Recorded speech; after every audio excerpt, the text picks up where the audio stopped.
சென்னையில் போக்குவரத்து நெரிசலை தவிர்த்து விரைவான குளிர்சாதன வசதியுடன் கூடிய பயணத்திற்கு மெட்ரோ ரயிலே மக்களின் தேர்வாக உள்ளது. இந்த சேவையை மக்கள் மத்தியில் மேலும் பிரபலமடைய செய்யும் முயற்சியில் ஈடுபட்டுள்ளது மெட்ரோ நிர்வாகம். அது குறித்து விரிவாக பார்க்கலாம்.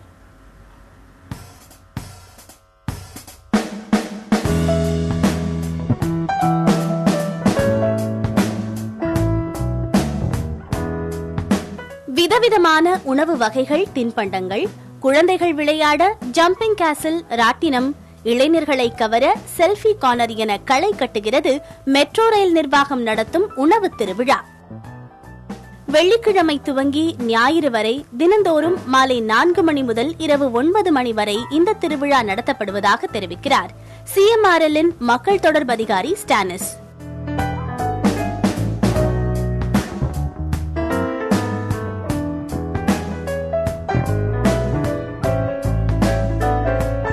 மக்கள் மத்தியில் மெட்ரோ ரயில் சிறப்பான வரவேற்பு பெற்றிருப்பதாக அவர் கூற, மக்களிடம் அந்த கருத்தையே கேள்வியாக முன்வைத்தோம்.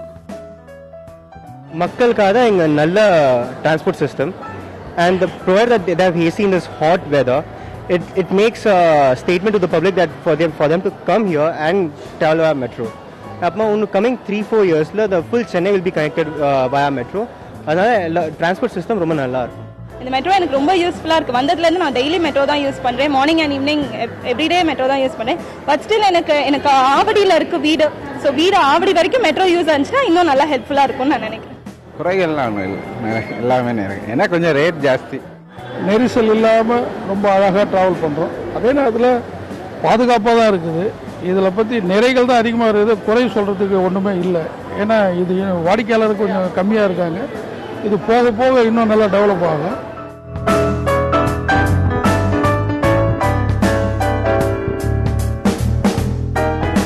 மெட்ரோ ரயில் சேவை தொடங்கி ஓராண்டு நிறைவடையவிருக்கும் நிலையில் இந்த உணவு திருவிழாவானது வடபழனி மெட்ரோ ரயில் நிலையத்தில் நடைபெற்றுக் கொண்டிருக்கிறது. வார இறுதி நாட்களில் நடைபெறுவதால் மக்களின் வருகையும் அதிகமாக இருக்கும் என்றே நம்புகிறார்கள்.